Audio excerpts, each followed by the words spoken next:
এই যে মিনি মোগলাই পরোটাটা বিকাল বা সন্ধ্যার নাস্তায় কিন্তু রাখতে পারেন। এটা বানানো খুবই ইজি, কঠিন কিছু না। আমাদের হাতের কাছে থাকা একদম কম উপকরণ দিয়ে কিন্তু এটা ঝটপট বানিয়ে ফেলা যায়। তো এটা রেসিপিতে চলে যাচ্ছি।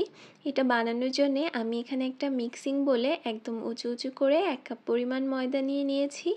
আর পরিমাণ মতো লবণ, 1 টেবিল চামচ পরিমাণ তেল দিয়ে খুব ভালোভাবে ডলে ডলে মেখে নিচ্ছি।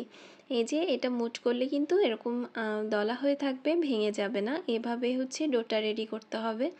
এখন রুম টেম্পারেচারে থাকা 1 কাপ পরিমাণ পানি নিয়ে নিয়েছি। পুরো 1 কাপ পানি এখানে লাগবে না, আমার এখানে হাফ কাপের মতো পানি লেগেছে ডোটা রেডি করতে। একটু একটু করে পানি দিয়ে এভাবে ডোটাকে মেখে নিয়েছি। ডোটা যাতে ড্রাই না হয়ে যায় এজন্য একটু তেল মাখিয়ে ঢাকনা দিয়ে ঢেকে রেখে দিলাম। এখন ডিমটা রেডি করে নিচ্ছি। আমি 1 কাপ ময়দার জন্য এখানে একটা ডিমই ব্যবহার করেছি। 1/4 কাপ পেঁয়াজ কুচি দিয়ে দিয়েছি। 1 টেবিল চামচ পরিমাণ দিয়েছি টমেটো কুচি, তবে এটা অপশনাল। 1 চা চামচ পরিমাণ দিয়েছি কাঁচামরিচ কুচি। লবণ দিয়ে দিলাম হাফ চা চামচের মতো ভাজা জিরার গুঁড়া, আর 1/4 চা চামচের মতো চাট মশলা দিয়েছি। এখন দিয়ে খুব ভালোভাবে এটা ফেটিয়ে রেখে দিচ্ছি এক সাইডে। এখন যে ডোটা আমি মেখে রেখেছিলাম এটাকে আমি আধা ঘন্টার মতো রেস্টে রেখেছিলাম। এখন আরও কিছুক্ষণ খুব ভালোভাবে মথে নেওয়ার পরে এটাকে আমি 2 টুকরো করে নিব, কারণ এটা থেকে আমি 2টা মোগলাই বানাবো। আর মোগলাইগুলো যেহেতু একটু ছোটই বানাবো এজন্য 2 টুকরা করেছি।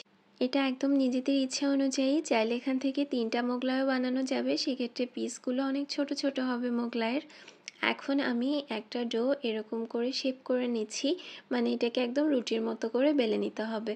খুব যে বেশি গোল হতে হবে এরকম না বিষয়টা। এই প্রসেসটা কিন্তু আমরা কম বেশি সবাই পারি, যেহেতু বাসায় রুটি বা পরোটা বানাতেই হয় আমাদেরকে।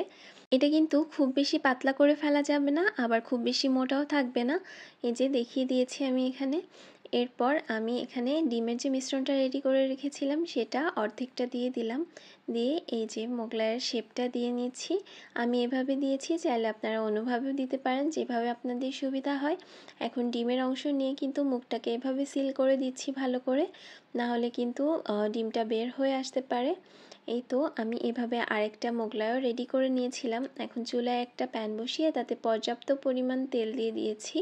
তেলটা কিন্তু সামান্য গরম করে হচ্ছে মোগলাইটা দিতে হবে, না হলে কিন্তু মোগলাইয়ের বাইরের পাশটা হবে, ভেতরে সিদ্ধ হবে না ভালোভাবে।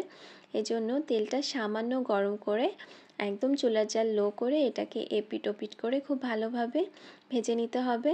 আমার এখানে 12-13 মিনিটের মতো সময় লেগেছে এক একটা মোগলাই ভাজতে। এটা ভেজে নেওয়া হয়ে গেলে আমি উঠিয়ে নিচ্ছি, তেল ঝরিয়ে নিব। আর মোগলাই কিন্তু অবশ্যই একটু ডুবো তেলে ভাজতে হবে। আরেকটাও আমি একই প্রসেসে চুলার জাল একদম লো করে ভেজে নিয়েছিলাম। এই তো মোগলাইটা আমার রেডি হয়ে গিয়েছে। আমি এখন হচ্ছে কেটে দেখাচ্ছি। এটার ভিতরে কিন্তু একদম পারফেক্টলি কুকড হয়েছে। আর এভাবে কিন্তু বাসায় আপনারা বানিয়ে নিতে পারেন খুব সহজেই। সন্ধ্যার নাস্তা হিসেবে এটা কিন্তু বেস্ট। Thanks for watching. আল্লাহ হাফেজ।